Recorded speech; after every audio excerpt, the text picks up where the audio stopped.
దేవుడు ఎప్పుడు కూడా దేవుని బిడ్డల నుంచి కోరుకునేది ఏంటంటే, దేవుని సేవకుల నుంచి కోరుకునేది ఏంటంటే సంపూర్ణమైనటువంటి విధేయతను ఆయన కోరుకుంటా ఉన్నాడు.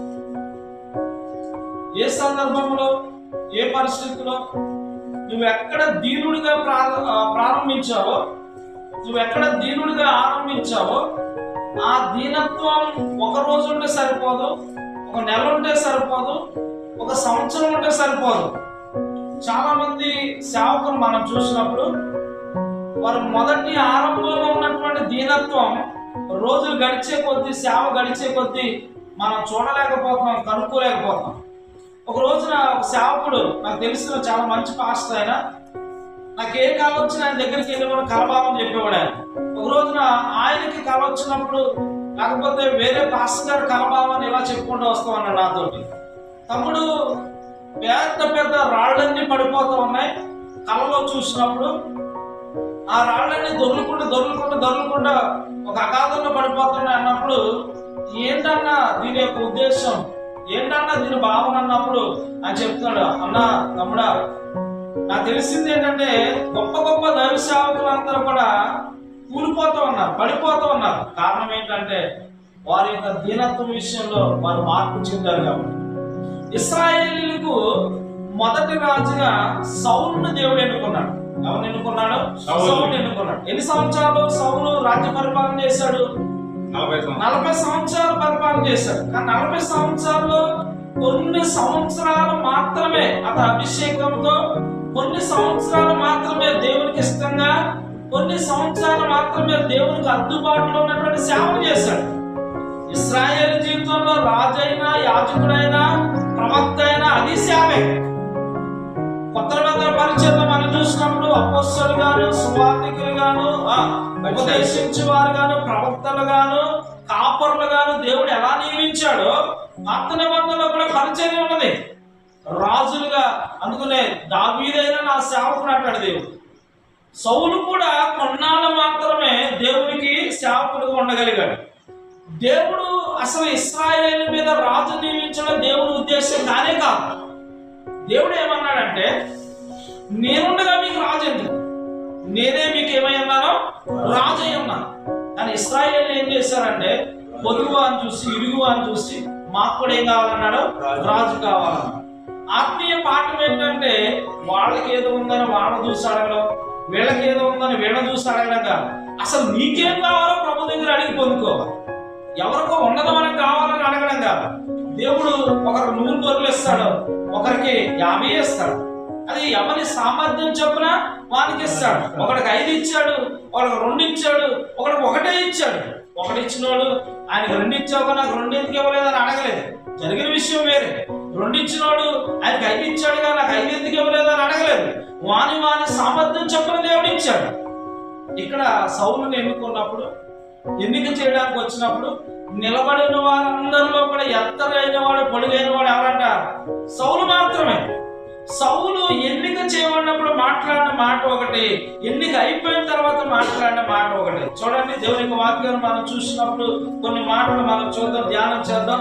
1 సమూయేలు గ్రంథం 15వ అధ్యాయం నుంచి మనం చూద్దాం. చూడండి, దేవుడు సౌలుకి ఇచ్చిన మాట ఏంటంటే, సౌలుతో దేవుడు మాట్లాడిన మాట ఏంటంటే, అమాలేకులు ఇశ్రాయేలుకు చేసినది నాకు జ్ఞాపకమే, కాబట్టి నీవు పోయి వారు ఐగుప్తు నుండి రాగానే అమాలేకులు వారికి విరోధులై మార్గమందు వారి మీదకి వచ్చింది కనుక, కాబట్టి నువ్వు పోయి కనికరింపగా అమాలేకులు హతము చేయము, పురుషునేమి, స్త్రీనేమి, బాలునేమి, పిల్లనేమి, ఎద్దునేమి, గొర్రెనేమి, ఒంటినేమి, గాంధములు అన్నిటిని హతం చేసి వారికి కలిగిన అంతయు బొత్తిగా పాడు చేసి అమాలేకులు నిర్మూలన చేయమని చెప్పాడు. దేవుడు ఏం చెప్పాడు? నిర్మూలన చేయమని చెప్పాడు. మరి ఈయనేం చేశాడు? పైకి చూపించే విధేయత దేవునికి అవసరం. విధేయత దేవునికి అవసరం లేదంట. పైకి చూపించే విధేయత దేవునికి అవసరం లేదు. కాలం మారుతున్నప్పుడు మారిపోయే విధేయత దేవునికి అవసరం లేదు. సౌలు ఏ విధేయత చూపించాడంటే, కాలంతో పాటు తాను ఏమైపోయాడు? మారిపోయాడు. దేవుడు ఎన్నుకున్నప్పుడు అన్నాడు, ఇశ్రాయేలు గోత్రాల్లో నా గోత్రం ఎపాటిది? ఏ గోత్రం అది? బెన్యామీను గోత్రం, చిట్ట చివరి గోత్రం. నేను అల్పుడని అన్నాడు. కానీ దేవుడు అన్నాడు, సమూయేలు ద్వారా అల్పుడైన వాడిని ఉన్నతమైన స్థితిలో దేవుడు తీసుకొచ్చాడు. దేవుడు ఎప్పుడు కూడా అల్పులను కదా హెచ్చించేది. వాక్యం సెలవిస్తుంది, పెంట కుప్పల నుంచి ఎవరు లేపుతాడంట, వీరులను లేవలేపుతాడంట. చూడండి, కొద్ది స్పీడ్ కూడా నాతో సహాయం చేయండి. మొదటి సమూయేలు గ్రంథం 10వ అధ్యాయం 22 ఒకరు చదవండి, 9వ అధ్యాయం 20 ఒకరు చదవండి. చూద్దాం. కావున వారు ఇక్కడికి ఇంకొక మనుషుడు రావాల్సిన్నదా అని యెహోవా యొద్ద విచారణ చేయగా యెహోవా ఇదిగో అతడు సామానులో దాగి ఉన్నాడని సెలవిచ్చాడు. ఎందుకు దాగి ఉన్నాడైనా? ఈయన అనుకుంటాడు, నా గోత్రం చిన్నది, మేము ఎపాటి వారం, మేము రాజవడానికి ఏమైనా గొప్పవాడమా? నేను తెలిసిన విషయాన్ని బట్టి నేను ఏం చేశానంట, ఇశ్రాయేలు గోత్రంలో సమూయేలు సమకూర్చగా దేవుడు బెన్యామీను గోత్రం ఏర్పరచుకున్నాడు. దేవుడి స్తోత్రం. హల్లెలూయా. బెన్యామీను గోత్రం నుంచి దేవుడు సౌలుని ఏర్పాటు చేసుకున్నాడు. అంటే వాక్యం ఏం మాట్లాడుతుందంటే, వాక్యం ఏం సెలవిస్తుందంటే, చిన్న చిన్న వారిని గొప్పవారుగా చేస్తాడు. కానీ ఆ గొప్పతనాన్ని మనుషులు ఏం చేయాలి? నిలబెట్టుకోవాలి. ఆ గొప్పతనాన్ని మనుషులు ఏం చేయాలి? ఉంచుకోవాలి. కాలం మారుతున్నప్పుడు నువ్వు మారిపోకూడదు, మనుషులు మారుతున్నప్పుడు నువ్వు మారిపోకూడదు. సేవకుడిగా నీవే మారిపోతే సంఘం మారిపోదా? కొత్త పోకడలు, కొత్త వింతలు, కొత్త కార్యాలు. చూడండి, గొడవ అంతా ఆన్లైన్ లో దేనికోసం అవుతుందంటే డ్యాన్స్ కోసం అవుతుంది. దేనికోసం? డ్యాన్స్ కోసం. ఒకప్పుడు లేవే డ్యాన్స్, ఒకప్పుడు లేవే ఆరాధన, ఒకప్పుడు లేవే అట్రాక్షన్, ఒకప్పుడు లేవే ఈ బోధకులు ప్రసంగిస్తున్నప్పుడు ఏం వదులుతున్నారు, కింద పొగ వదులుతున్నారు. దేవుని ఆత్మ నీలో వచ్చి బయటకు రావాలి. ఆయన మాట్లాడాలి నీలో ఉండి. పొగ వదిలితే ఏమొస్తుంది అంటే కొత్త పోకడలు, కొత్త వింతలు. ఎందుకని? ప్రజలను అట్రాక్ట్ చేయడానికి. అందుకని మనం నేర్చుకోవాల్సింది ఏంటంటే, మనం ఆకర్షించకూడదు, దేవుడు ఆకర్షించాలి.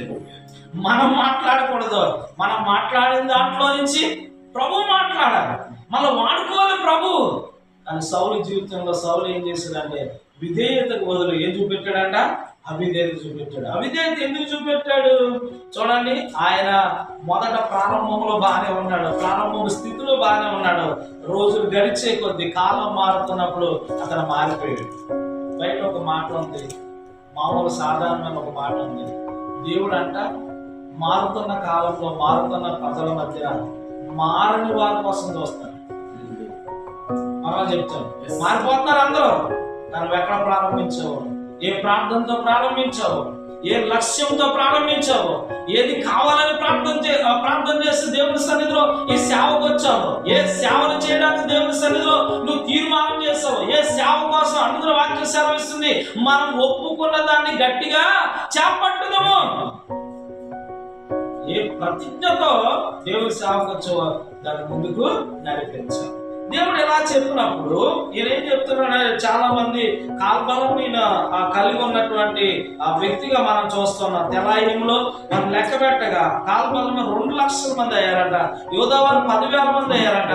అప్పుడు సౌలు అమలేకుల పట్టణంలో ఒకదానికి వచ్చి లోయలో పొంచుండి ఇశ్రాయేలు ఐగుప్తుల నుండి వచ్చినప్పుడు మీరు వారికి ఉపకారం చేసేదారు కనుక అమాలేకుతో కూడా నేను మిమ్మల్ని నాశనం చేయకుండానట్లు మీరు వారి నుండి బయలుదేరిపోవడని కెనీయులకు వర్తమానం పంపగా కెనీయులు అమాలేకుల నుండి వెళ్ళిపోయింది. తర్వాత సౌలు అమాలేకీయులను హవీలా నుండి ఐగుప్తు దేశ మార్గంలో ఆ షూరు వరకు తరిమి హతం చేసి అమాలేకుల రాజైన అగాదును ప్రాణముతో పట్టుకుని జనులందరినీ కత్తి చేత నిర్మూలం చేసింది. సౌలు రాజే, మంచిదే. దేవుని డైరెక్షన్ కాకుండా సొంత డైరెక్షన్ లో వెళ్తాడు. ఎవరు? సౌలు. ఎవరి డైరెక్షన్ లో వెళ్ళాలి? ఎవరి డైరెక్షన్ లో వెళ్ళాలి? దేవుడి డైరెక్షన్. ఎవరి మాటలో వెళ్ళాలి? సొంత డైరెక్షన్ ఎందుకు వచ్చింది అంటే, అప్పుడు వరకేమో ఒలిగాడు, అప్పుడు వరకేమో తగ్గించుకున్నాడు, అప్పుడు వరకేమో విధేయత చూపించాడు. ప్రభువా నీవే ఆధారం అన్నాడు, నా గోత్రం చిన్నది అన్నాడు, నేను ఎప్పటి వాడిని అన్నాడు, నువ్వు ఎందుకుంటాక నేను ఎంతటి వాడిని అన్నాడు. ఇప్పుడు ఏమన్నాడు? అగాబు అనేటువంటి రాజుని ఏం చేశాడంటే అగాబుని ఏం చేశాడు? ప్రాణాలతో విడిచిపెట్టాడంట. అలా చేయడానికి గల కారణం ఏంటంటే, నాకు పదవి వచ్చేసింది కదా, ఇంకేమీ లేదు కదా, నేను బాగానే స్థిరపడిపోయాను కదా అనుకున్నాడు. సొంత ఆలోచన చొప్పున నడవడం ప్రారంభించాడు. సేవలో చాలా మంది సేవ లేకపోతే నా సేవ నీ సేవ అభివృద్ధి కలగకపోవడానికి గల కారణం ఏంటంటే ఒకటే ఒక విషయం, సొంత ఆలోచన. ఏ ఆలోచన? సొంత ఆలోచన. సొంత ఆలోచనలు పక్కన పెట్టి దేవుడు ఏ ఆలోచన అయితే మనకిస్తున్నాడు, దేవుడు ఏ మార్గం కూడా వెళ్ళమంటున్నాడు ఆ మార్గం కూడా మనం వెళ్ళవలసిన వారుగా ఉన్నాం. కొంతమంది అనుకుంటారు అన్నీ నాకు తెలుసు.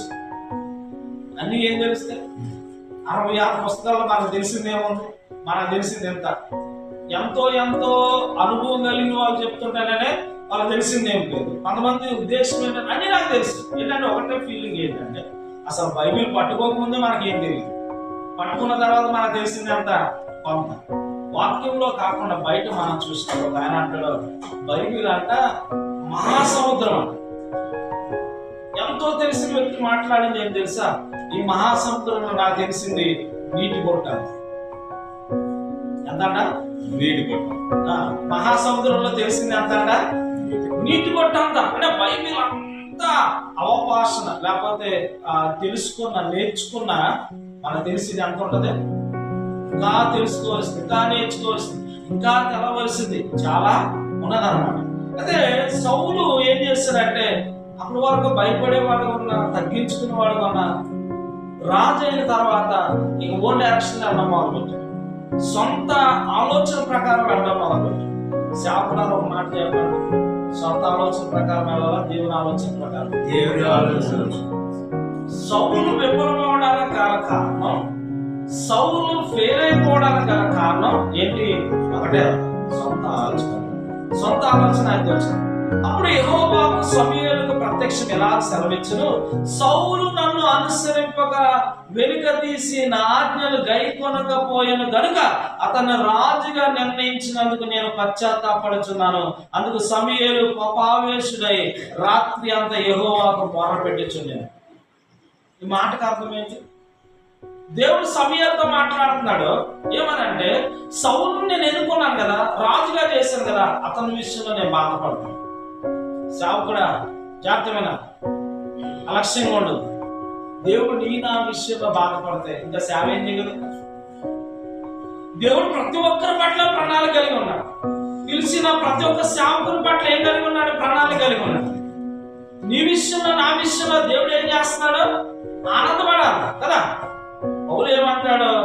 మేము మనుషులను సంతోష పెట్టేవారు కాక దేవుణ్ణే సంతోష పెట్టేవారు ఉన్నాం. ఇప్పుడు సౌలు ఏం చేస్తా ఉన్నాడు? రాజును చంపండి, ప్రజలందరిని చంపండి, అమలేకులు అందరిని చంపాలంటే రాజును విడిచిపెట్టాడు. దేవుడు సమూయేలుతో మాట్లాడుతాను ఏమనంటే ఆ రాత్రి మాట్లాడాడు, ఈయన ప్రార్థన చేస్తాను అన్నట్ట. ఎందుకంటే దేవుడు మనసు గాయపడదు. నీ వలన నా వలన, నువ్వు చేసే సేవ వలన, నేను చేసే సేవ వలన ఎవరి మనసు గాయపడద్దు. ఎవరి మనసు గాయపడద్దు. దేవుడు సంపూర్ణ విధేయత చూపించాలనుకోండి. దేవుడు సగం చేయమంటే సగమే చేయి, దేవుడు పూర్తిగా చేయమంటే పూర్తిగా చేయి, దేవుడు వద్దంటే వదిలిపెట్టు, అసలు వద్దంటే మానే.